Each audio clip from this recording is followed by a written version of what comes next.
So I used to have a pretty low opinion of philosophy, which was very confusing to a friend of mine. She'd be like, "You're into so many interesting things. You're into like the history of ideas.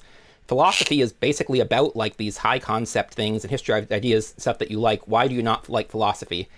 And the answer was basically, I didn't like a lot of modern academic philosophy, and there was a certain kind of philosophy bro, and if you know what I'm talking about, you know what I'm talking about, who is extremely annoying. They are basically like the tech bro, but like insecure about they studied philosophy and they're trying to prove it's useful. And so they'll be like, philosophy is the foundation of everything, and kind of arrogant in how they talk about it.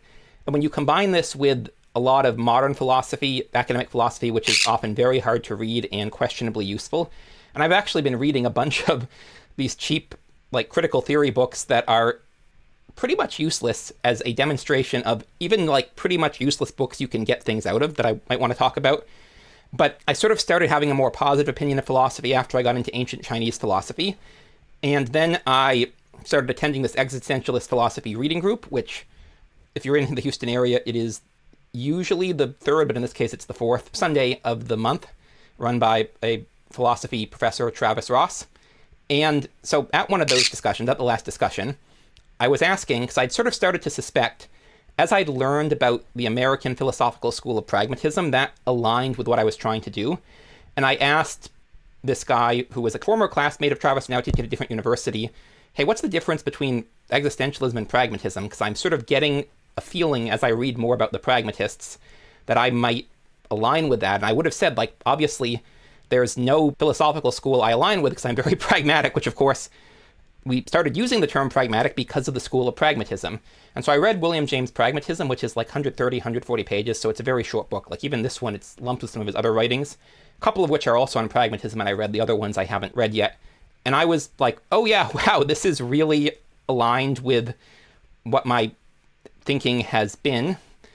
And it is, James is still more academic, but like sort of his central point, and what I've been saying is, I've been asking, is this useful to me and how can I use it? And that is the question I'm asking. I'm not worried about abstract questions of truth. And that is frustrating to a lot of, especially more pedantic people I know. But I'm like, if it's useful, you should be able to make predictions and test it, which I think is also something James mentioned. I'm like, I should read some of the other pragmatists. And I had already mentioned in my video about following ideas backwards and 7 thinkers I found, I discovered John Dewey, and I'm like, I should read him, and he was one of the founders of pragmatism with James, as was Charles Sanders Peirce, and so this is by Dover, and I love Dover books, are always good price. The binding on this one is kind of screwed up, but I read a couple of essays from these guys on pragmatism, and it's sort of confirming to me that one of the central features to me is like, I'm mostly not reading philosophy, even especially pragmatist philosophy, to figure stuff out. I'm reading other stuff from other domains and trying to figure out, can I apply it? Is it useful? And I basically sort of, I think, independently hit on, although how independent is it when likely the pragmatic school has permeated American thinking and also comes from American culture, which I'm part of? I don't know. And then I'm like, oh yeah, this is sort of, it's confirming where I already am, but also giving clearer definitions, ways to explain things, what I'm trying to do. And also, if I have a philosophical person arguing about truth, I can just say, I'm a pragmatist and I don't care if it's true. I only care if it makes a useful prediction for me. And I'll probably have more to say about that. I also mentioned I'm trying to start a publisher, and obviously pragmatism is still in print. Collected works of Peirce are still in print. Some of the other stuff are only in print through either very expensive academic presses or bad facsimile print on demand. So these may be some of the earliest books I offer. But the thing is, a lot of the stuff I'd like to see is actually, it's only available through the Internet Archive as scans. So I need to, if I'm going to use an OCR scan, I need to basically get a bunch of OCR scans, do something that is going to match them, and then find the disputes, and then have a human resolve that and figure out a process for that. So there's, I think, a couple things by John Dewey that I might try to publish, but most of it will come in the second phase of my plan for the publisher. However, I found this idea useful. But the other thing I wanted to mention is the Wikipedia article on pragmatism is, Wikipedia is supposed to be a general purpose encyclopedia, and it is written to allow academic philosophers to categorize pragmatism according to academic philosopher standards.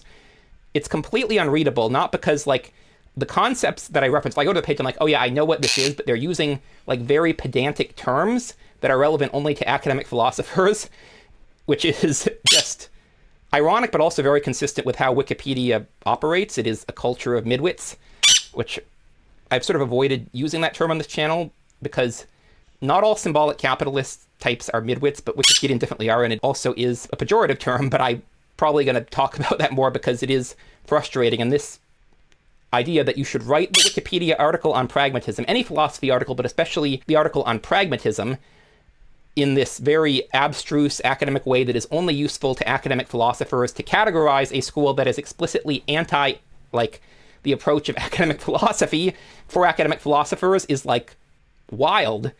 And even the Stanford Encyclopedia of Philosophy does a better job of describing pragmatism to an educated layperson. Like, I can read that article and I can basically understand what they are saying because they're referencing writers I might not know. But aside from that, like, the terminology they're using as an educated layperson, I can understand because it's not the hyper-specific ones Wikipedia is.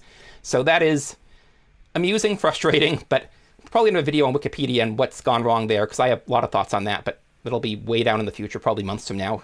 Anyways, thanks for watching. I'm Magpie, this is Leela, and we'll see y'all in the next one.